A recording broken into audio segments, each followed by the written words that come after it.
Harmony is such a very nice thing. Every working day when you wake up, you want to be in continuous harmony with every person that you're relating to.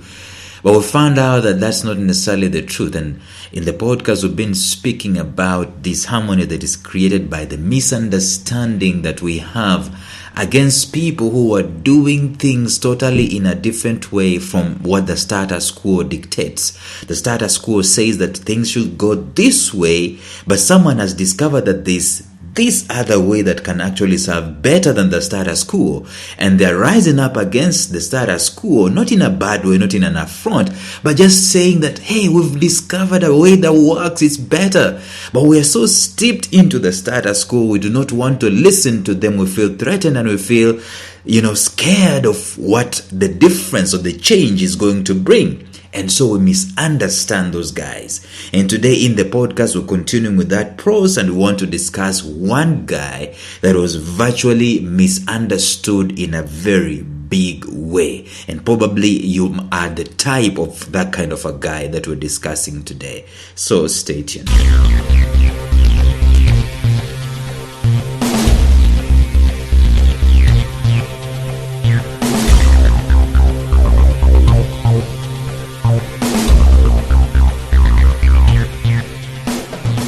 Welcome to the Life Signatures podcast with Lawrence Namale.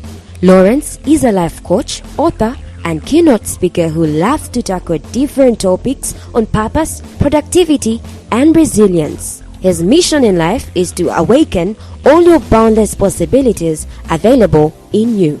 Life Signatures podcast is dedicated to bring to reality every single person who knows that deep down in their gut, there's got to be more to life than this. And now, here is your host, Lawrence Namale.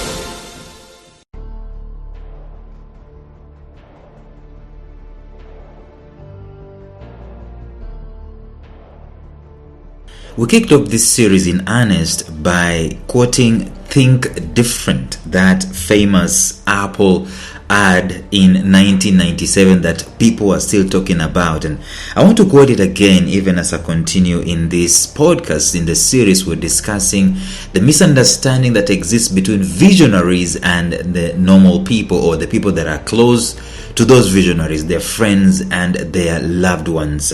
And we've been discussing all that. And this is their ad. Here is to the crazy ones, the misfits, the rebels, the troublemakers, the round pegs in square holes, the ones who see things differently. They are not fond of rules, and they have no respect for the status quo. You can quote them, you can disagree with them, you can glorify or vilify them, about the only thing you can do is to ignore them, because they change things. They push the human race forward. And while some may see them as the crazy ones, we see genius, because the people who are crazy enough to think that they can change the world, they are those who actually do. That is an Apple advertisement some time back in 1997, and there is an existence even as society keeps developing. I look at life and I reflect back on very many weird things that have happened, and some of them are little things, some of them are huge things. For example, when I was growing up, I grew up in the village. Haircuts were a big deal. You cannot go to school with, let's call it, a funny hairstyle. If you have a hairstyle that is totally not acceptable to society, you are actually interpreted as if you are a rude person, as if you are an incorrigible, someone who has no future. Why? Because your hairstyle is different from everybody else. And then in those days, this guy who comes up, he's playing basketball and he's a rookie and so on, and he does wonders and he shaves all his hair. Michael Jordan. And then people in the village start shaving their hairs like Michael Jordan. What happens? They are misunderstood. In fact, they're vilified, they're isolated, and parents warn their kids against associating with that kind of a kid because he has a funny hairstyle, he doesn't have a future. So you get my point. We have very many ways in which we misunderstand each other, mostly because the people are not fitting in the narrative of the status quo in very many aspects of life, in terms of religion, in terms of finances, in terms of relationships, in terms of their worldview. If someone doesn't fit into the status quo, he sticks up like a sore thumb, and he's a threat to your peace, it's a threat to your religion, it's a threat to what you've always believed in. And I think one of the biggest threats we can come to life with is when our core beliefs are threatened and someone is nearly telling you that you've been believing a lie. And I'm not talking about religion, I'm talking about life in general. You can be believing a lie in terms of finances all your years, all your days. You can be believing a lie in terms of your own outlook, your own identity, your own self-esteem, self-worth, and self-concept. It could be a lie. But someone comes and wants to challenge that core belief, you are going to run them out of town, because we are scared of change. We are scared of something different. We are scared of something new, something that we are not aware of, we do not understand it, we have not lived in it.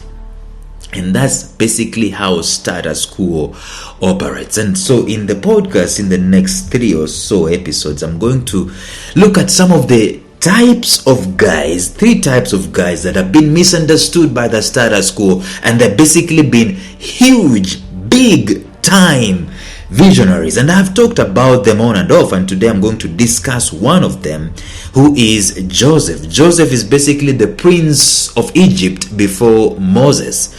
Joseph is a guy who is born maybe nearly last born.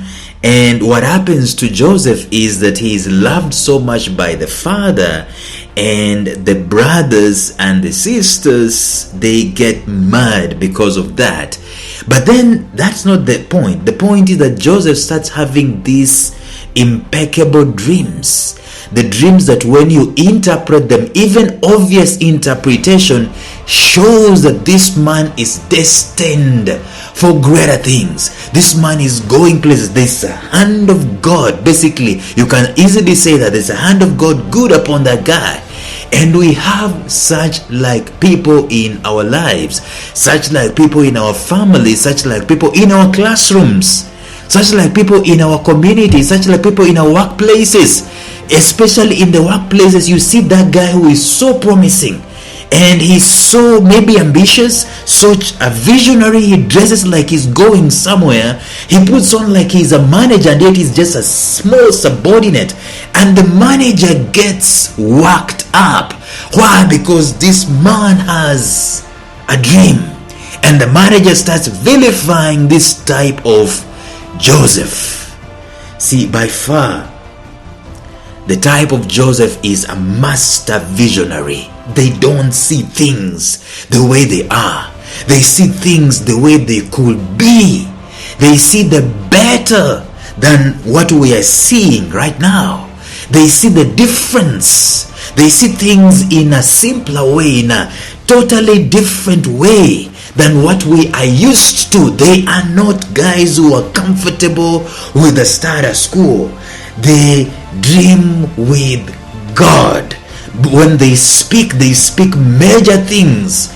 I mean, we look at them, and basically when you look at them, in reality right now, they have absolutely nothing that can back up their vision, nothing that can back up their big talk. But they believe in the big talk, they believe in the big future more than we do.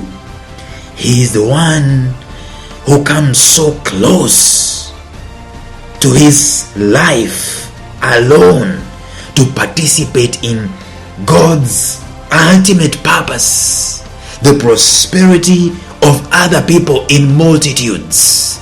They look at themselves as a solution provider, not just for their family but for multitudes. What a kind of person this is, the type of Joseph. And now These guys are totally misunderstood, especially by their loved ones. Joseph's father loved him, but he didn't believe in his assignment. He didn't believe that this guy's dream can actually come to fruition.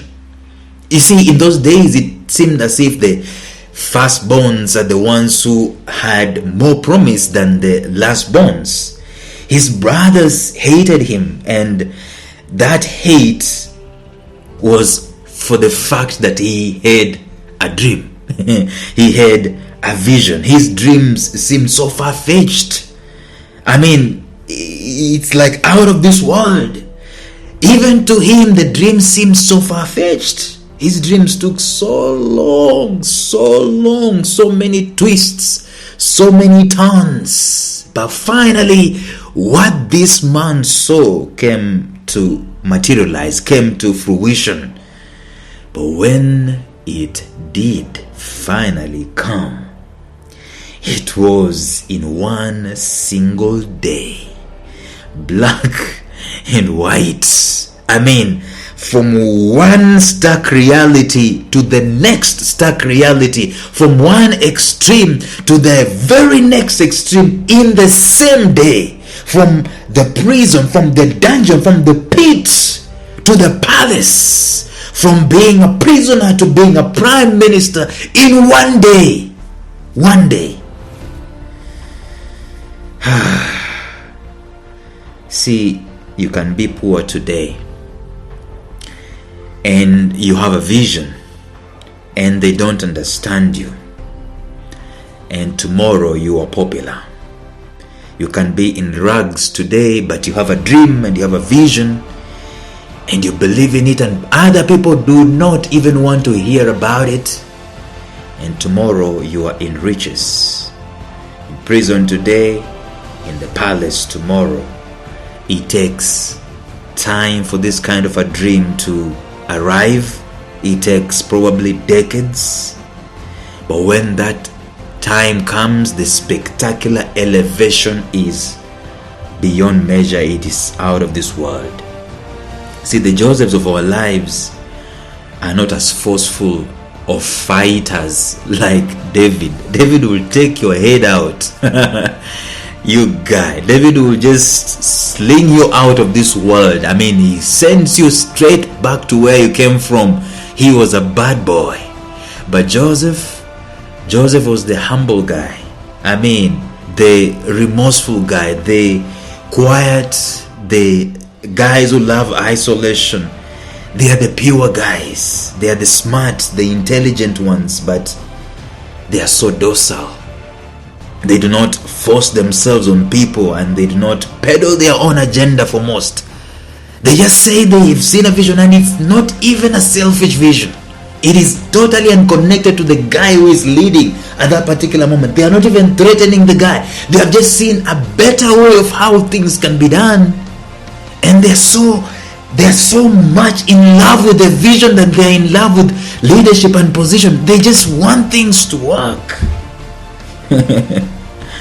See, they work so hard and they are so scared to ask to be paid. They are the modest guys of our day, and that is why you find so many of these gifted types of Joseph.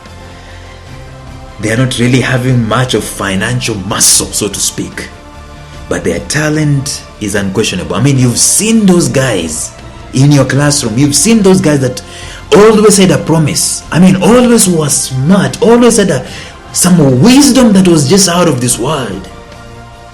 If you're not careful, they are the easiest to give up on their dreams. These types of Josephs, and they are in your families, they are in your classrooms, they are in your organizations, in your building blocks, in your offices.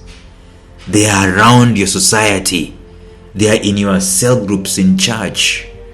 These are the guys who they need so much support.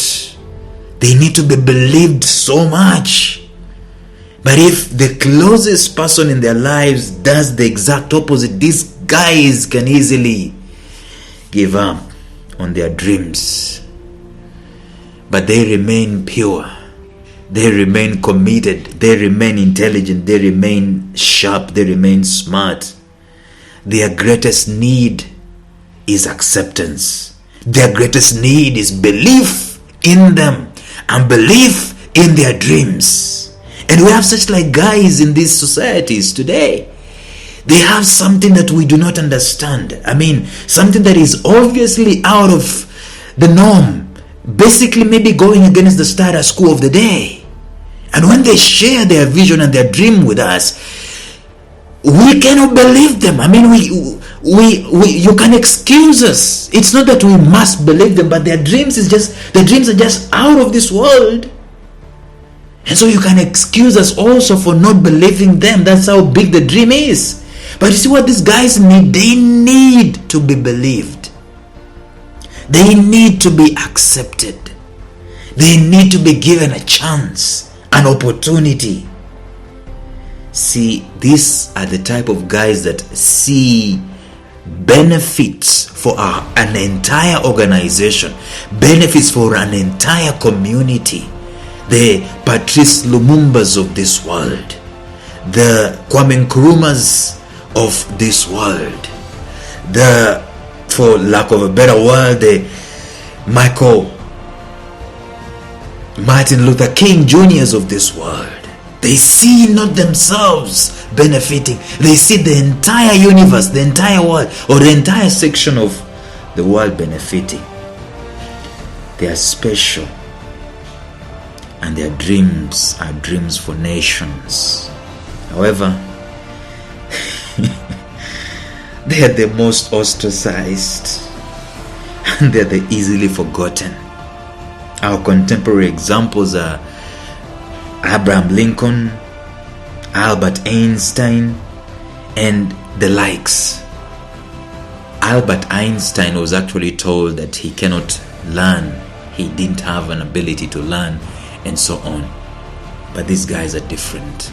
So if you look in your society today, maybe in your family, in your classroom, in your organization, in your religious setting, and you see this kind of a visionary who is totally different, has always been seen, and they are not controversial. They are not controversial. They are not selfish. They are not controversial. They have just seen a different way of doing things, and it benefits not them, it benefits the whole entire world. And I'm putting that in quotes.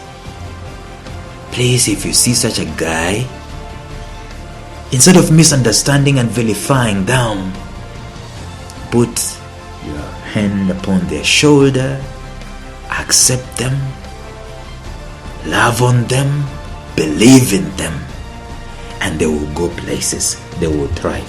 But even if you don't, this kind of guys, then the vision that they believe in is not necessarily their vision. It is something outside of this place, something outside of this world. It's bigger than themselves.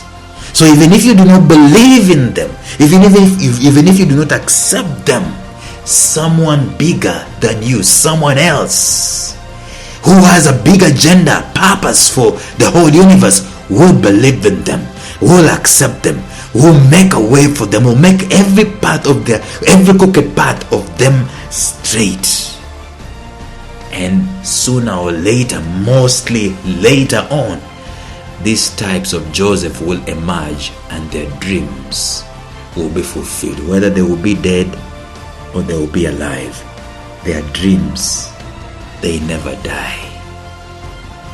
We're going to talk about the next type of visionary that is normally misunderstood in society tomorrow. But as of today, if you find a Joseph, accept them, believe in them, don't vilify them. They have a very weak spirit, so to speak, that their greatest need is to be believed. If you do not believe in them, it affects them big time. They are as docile as a dove, gentle as a dove. Anyway, we're going to talk about the next visionary tomorrow, but as of now, bye-bye.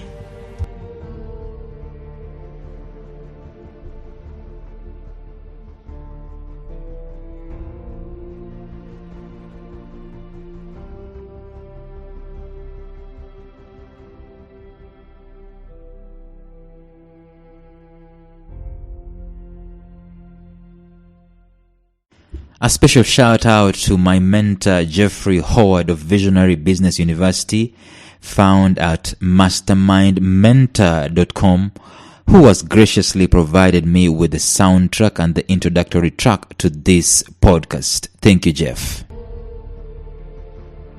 Thank you for listening to Life Signatures Radio. If you enjoyed today's show, subscribe to Life Signatures Radio on iTunes, Stitcher, or visit our website at lifesignatures.libsyn.com. Life Signatures Radio, fresh, clean, and inspiring.